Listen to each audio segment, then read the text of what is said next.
एक बार फिर से आप सभी का स्वागत है मेरे प्यारे दोस्तों आपके अपने यूट्यूब चैनल पर। मेरे प्यारे दोस्त, अगर आप एमए फर्स्ट ईयर में हैं और आपने शिक्षा शास्त्र ले रखा है तो इस वीडियो को पूरा देखिएगा, क्योंकि वीडियो में काफ़ी ज़्यादा मज़ा आने वाला है और वीडियो आपके लिए काफ़ी ज़्यादा इम्पॉर्टेंट भी होने वाली है। बात करें पिछले वीडियोस को, अगर आपने नहीं देखा है, पिछले 4-5 वीडियोस को अगर आपने नहीं देखा है, 4 से 5 क्लासें हो चुकी हैं, तो उनका लिंक जो है डिस्क्रिप्शन में दिया हुआ है। पूरी की पूरी प्लेलिस्ट बनी हुई है, एक एक करके आप उन चीज़ों को देखिए। तो अगर उन चीज़ों को आप देखेंगे, क्योंकि कोई भी पॉइंट क्लियर करने में हमें कम से कम 3 से 4 वीडियो की ज़रूरत पड़ती है, तो सारे पॉइंट्स को एक वीडियो में क्लियर नहीं कर पाते हैं। और जब आप सारी वीडियोज़ को सारी पॉइंट्स को एक वीडियो में नहीं क्लियर कर पाते हैं तो उनको कई पार्ट्स में डिवाइड करना पड़ता है। तो अगर आप उन पार्ट को देख लेंगे तो ये सारी चीज़ें अच्छे से समझ आ जाएंगी। बात करें पिछले वीडियोज़ में हमने बात की थी शिक्षा मनोविज्ञान के क्षेत्र एवं विषय सामग्री के बारे में, जिसमें हमने इसको 3 भागों में बांटा था। पहला कौन सा? शिक्षार्थी से संबंधित विषय सामग्री। दूसरा था शिक्षा की समस्याओं से संबंधित विषय सामग्री। और तीसरा जो आपका था वो था शिक्षक से संबंधित विषय सामग्री, जिसमें से हमने एक पॉइंट क्लियर कर लिया है। कौन सा? शिक्षार्थी से संबंधित विषय सामग्री। दूसरे पॉइंट के बारे में आज हम इस क्लास में चर्चा करने वाले हैं क्या कि शिक्षा की समस्याओं से संबंधित विषय सामग्री कौन कौन सी ऐसी चीज़ें हैं जो शिक्षा में समस्याएं कौन कौन सी आती हैं, जिनका अध्ययन हम शिक्षा मनोविज्ञान के अंतर्गत करते हैं। इन्हीं सारी चीज़ों के बारे में पूर्ण रूप से अध्ययन करेंगे, तो इस वीडियो को पूरा देखिएगा। चलिए वीडियो को स्टार्ट करते हैं। बात करें जो शिक्षा की समस्याओं से संबंधित जो विषय सामग्री है, उसके अंतर्गत पहला पॉइंट आ जाता है सीखने की प्रक्रियाओं का अध्ययन। ठीक है, स्टडी ऑफ लर्निंग प्रोसेस के बारे में हम देख लेते हैं। तो ये है शिक्षा मनोविज्ञान के अंतर्गत सीखने की प्रक्रिया का अध्ययन किया जाता है। ठीक है, बालक किस प्रकार सीखते हैं, मतलब उनको किस विधि से सीखना चाहिए, सीखने के कितने प्रकार या प्रकार का क्या तात्पर्य है, और उसके बाद शिक्षा का स्थानांतरण किस प्रकार होता है, आदि चीज़ों के संबंध में सीखने की प्रक्रिया के अंतर्गत अध्ययन किया जाता है। वास्तव में अगर ठीक से देखा जाए तो संपूर्ण शिक्षा मनोविज्ञान सीखने की ही प्रक्रिया का अवलंबित है। मतलब कह रहे हैं कि अगर हम देखें यहाँ पे तो कुछ प्रश्न ऐसे हैं जैसे बालक किस प्रकार सीखता है, ठीक है, उसके बाद उसको सीखने किस विधि से सिखाना चाहिए, और सीखने के प्रकार का क्या तात्पर्य है, और शिक्षा का स्थानांतरण मतलब जो शिक्षक होता है वो बालक को शिक्षा देता है। जैसे मैं अगर आपको क्या कर रहा हूँ, पढ़ा रहा हूँ, तो अपनी जो मेरे पास शिक्षा है, जो मेरे पास ज्ञान है, मैं उसका क्या कर रहा हूँ, हस्तांतरण कर रहा हूँ। किसके पास? आपके पास कर रहा हूँ। तो इन सारी चीज़ों का क्या करते हैं हम शिक्षा मनोविज्ञान के अंतर्गत करते हैं। और अगर हम देखें तो मोटा रूप में देख सकते हैं पूरा जो शिक्षा मनोविज्ञान है ये सीखने के प्रोसेस पर ही क्या है, टिका हुआ है। इसी के बारे में हम तरह तरह रूपों से, अलग अलग रूपों में, अलग अलग शब्दों में जानने का प्रयास करते हैं। ठीक है, चलिए दूसरा पॉइंट जो आ रहा है पाठ्यक्रम निर्माण संबंधित अध्ययन। ठीक है, इसमें क्या होता है, वर्तमान काल में पाठ्यक्रम के निर्माण के संबंध में भी विचार करना शिक्षा मनोविज्ञान का विषय बन गया है। ठीक है, शिक्षा मनोविज्ञान के द्वारा इस बात का प्रयास किया जाता है कि किस तरह पाठ्यक्रम तैयार किया जाए कि बालक उसे सरलता से ग्रहण कर सके और उनकी आवश्यकताओं की पूर्ति हो सके।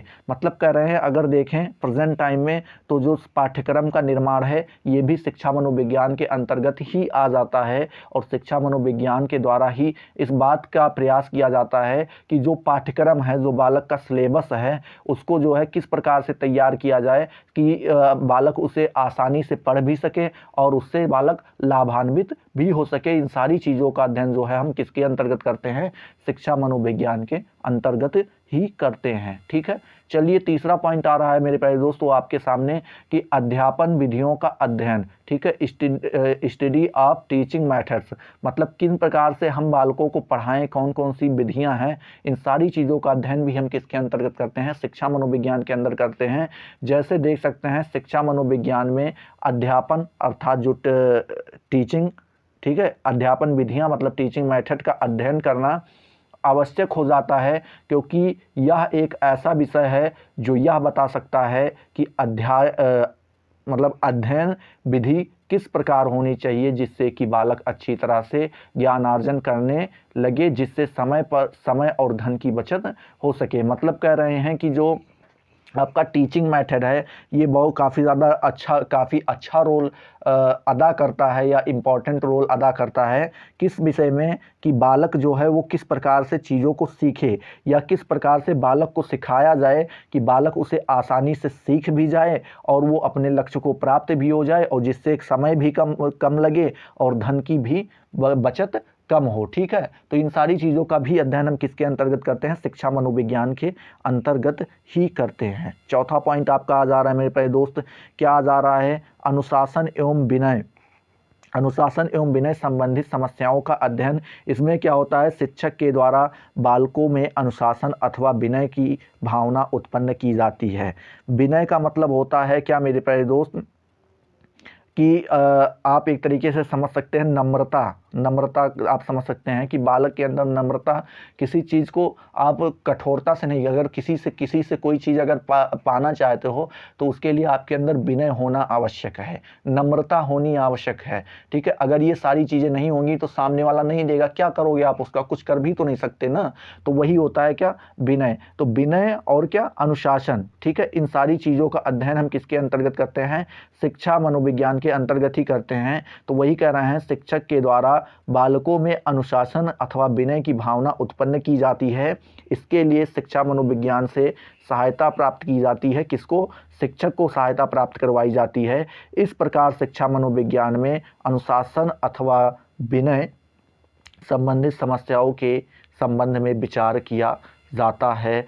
ठीक है, तो इन सारी चीज़ों को हम भी क्या करते हैं, शिक्षा मनोविज्ञान के अंतर्गत ही अध्ययन करते हैं। आपका जो पांचवा पॉइंट आ जा रहा है मेरे प्यारे दोस्त, वो आ जा रहा है कि मनोवैज्ञानिक प्रयोगों संबंधित अध्ययन। ठीक है, ये क्या होता है, तो ये होता है शिक्षा मनोविज्ञान में मनोविज्ञान के प्रयोगों का भी उपयोग किया जाता है। बालकों को स्मृति सीखने मतलब वो किस तरीके से लर्न करेगा, स्मृति मतलब कितना देर तक वो ध्यान याद रख पाएगा, ध्यान मतलब होता है कि कंसंट्रेशन जिसको इंग्लिश में कहते हैं, कि कितनी देर तक वो ध्यान लगा पाएगा, सहचर्य, थकान आदि पर प्रयोग किए जाते हैं। मतलब इन सारी चीज़ों पे क्या करते हैं हम लोग, प्रयोग करते हैं, नई नई चीज़ें पता करने का प्रयास करते हैं, जिससे बालकों की शक्तियों एवं योग्यताओं का पता चलता है। जब हम उन पर प्रयोग करते हैं तो बालक की कितनी शक्तियाँ हैं, वो कितनी देर तक किसी चीज़ को याद रख सकता है, कितनी देर तक सीख सकता है, कितनी देर तक ध्यान रख सकता है और कितनी देर तक वो बिना थके बैठ सकता है, इन सारी चीज़ों का हम पता लगा पाते हैं। इन्हीं प्रयोगों के आधार पर बालकों की शिक्षक व्यवस्था पर विचार किया जाता है।